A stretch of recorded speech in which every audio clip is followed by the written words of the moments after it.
Hi, and welcome to this fourth module of our course on the miracles of human language. So far, in the previous modules, we have concentrated on the form of language, but it's undeniable that there's at least one further dimension to any linguistic utterance: meaning. And that's what we're going to talk about in this module. If you would just produce a number of sounds in a row, or you put some words in some order, you still don't have a real human language sentence. All these kinds of utterances are only sentences of human language if you can assign meaning to them. Now, the problem is, what is meaning? This is a philosophical problem, and philosophers have argued about this for ages. What's meaning? Is it the relation of the sentence to the world? Is it an expression of a thought? What is meaning? Philosophers argue about it. I don't know. I will not go into that debate, therefore, and I will just assume that sentences do have something like a meaning, and we are going to study what that means linguistically. In linguistics, we generally distinguish between two types or two levels of meaning. There's semantic meaning on the one hand and pragmatic meaning on the other. Semantic meaning is something which is very close to what you would ordinarily call literal meaning. If I say a sentence like, "I have no money," the semantic meaning of that sentence is some claim about this person here and his financial state. You can try to test whether my claim is true or false. You can look in my pockets and see whether indeed I do have any money or I don't. It's usually thought that truth and falsehood are central aspects of the meaning, at least of declarative sentences like the one I just said.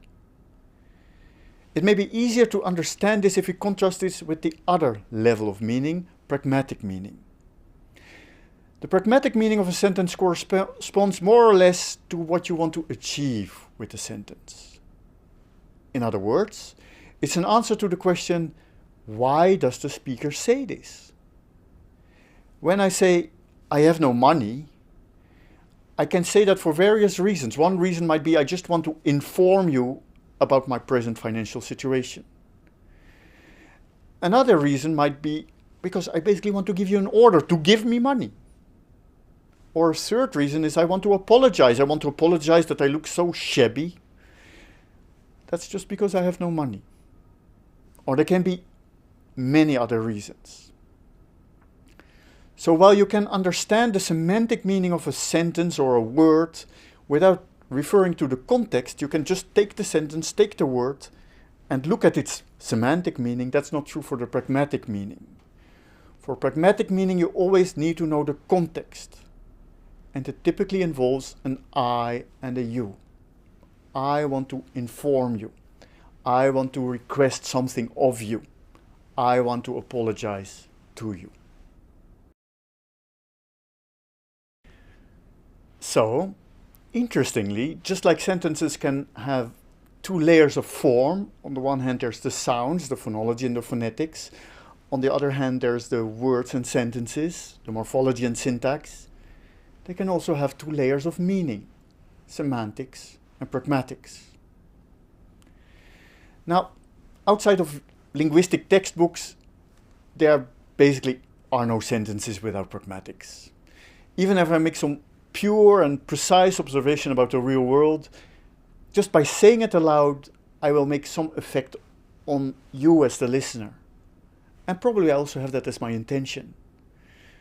So, if I tell you 1 + 1 = 2, I will, for instance, do so because I want you to know this particular fact.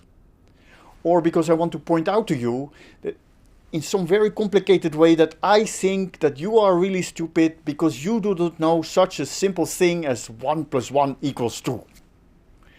So, whenever somebody says a sentence, there's always an implicit I in the sentence, even if it's not made explicit, and there's always an implicit you. It's always I telling something to you. Inversely, human utterances maybe can have a pragmatics without having a meaning, without having a semantic meaning. For instance, if I start uttering some random grunt, like that doesn't really seem to have a semantic meaning. It's not true or false, for instance. There is no literal meaning attached to